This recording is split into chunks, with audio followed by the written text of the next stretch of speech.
Dear Dr. Harris, please forgive me, and this goes for whatever audience this video might attract, for reading this, but I need to make this quick and coherent, and this is the fastest way of doing so. I wanted to address some of the issues that I believe made our discussion both more trying and less valuable than it might have been, a problem that many of the people who now listen to it rightly identify. I think that our discussion would perhaps have been more productive if we started from the realization that we're both trying to address the same problem. What is the relationship between science and ethics? You see ethics as nested inside scientific realism. Now, obviously, that's a contentious claim, which is not the same as it being wrong. But the fact that it's contentious, read David Hume and his problem with deriving an ought from an is, means that there is a real problem there. I see scientific realism as nested inside Darwinian competition, at least potentially, not necessarily. I could be wrong, but I am trying to address the real problem. And I think the fact that you're addressing the science/ethics problem indicates that you see that there's a real problem there too. I also think we only got to the problems with my formulation, not the problems with your solution. For example, the problem with measuring well-being. You consider the enhancement of well-being the proper aim of ethics. However, the psychological measures of well-being currently used are almost only trait extroversion minus trait neuroticism. That's happiness minus sadness. Well, that's how well-being is currently defined. Well, that proposition is faulty in every way. It's a big problem. It's a measurement problem. It's a scientific realism problem. You might say, well, we need better measures of well-being. And I would say, well, exactly. And those will have to be nested inside the Darwinian conundrum. How should we act in the world? Here's an answer. Individually, so that the family thrives, at the family level, so that society thrives, at the societal level, so that the ecosystem thrives, and not just today, tomorrow, next week, next year, and across time. That's the problem the developmental psychologist Jean Piaget was trying to address when he studied the moral development of children. Piaget was interested in solving the problem of the relationship between science and ethics, and he looked at how ethics in children emerged and transformed into adulthood. That's what drove him his entire life. He was trying to formulate a scientific solution to the problem of ethics. And I've drawn a lot of my thinking from that. Now, I'm going to jump to a level of analysis, and when I do so, it will make many think I've gone off the rails of this argument. I ask for your indulgence while I try to put things together that have not yet been put together. This means that I have to present many ideas simultaneously, as if looking at a picture, or as if describing a picture, which is how these ideas have frequently been represented.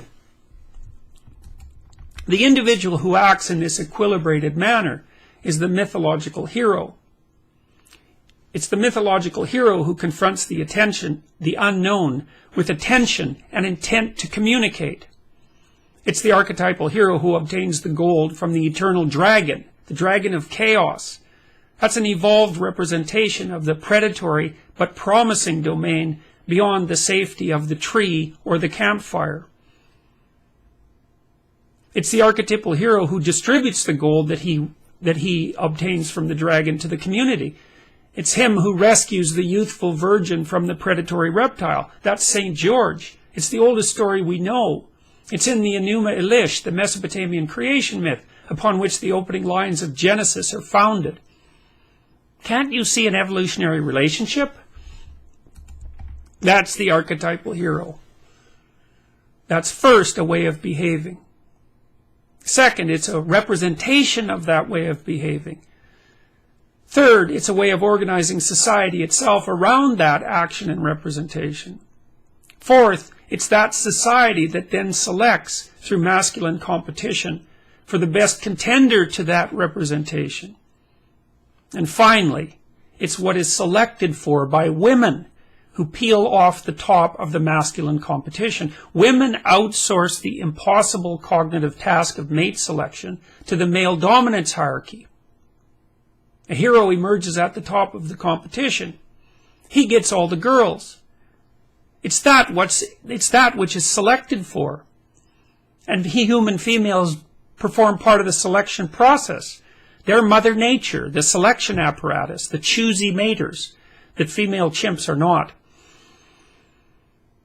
The archetypal hero might be regarded as a super meme in Richard Dawkins' terminology.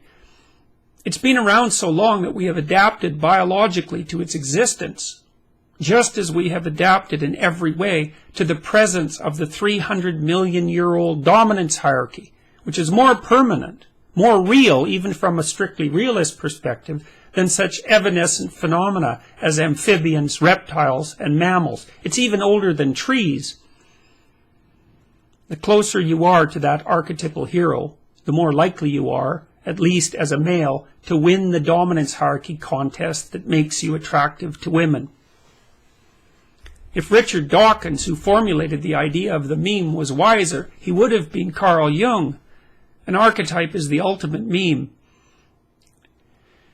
In my opinion, we need to have a real conversation, not an argument. It's not that I think you're wrong. It's that I think that there's a real problem here which we both recognize and are both trying to solve. If none of this makes even the least bit of sense, if it doesn't at least pique your curiosity, if you can't see that we're obsessed by the same problem, then we won't be able to talk, and that would be a shame. You're very sharp and precise. But I think in patterns. Somebody said listening to us was like the right hemisphere of a single brain talking to the left. That's a good metaphor. There wouldn't be so many people trying to get us to talk if we didn't have something to discuss. The relationship between science and ethics is vitally important. If we had a real conversation, and no fault is implied on your part, we might be able to further the solution to the problem. Thanks for listening and watching.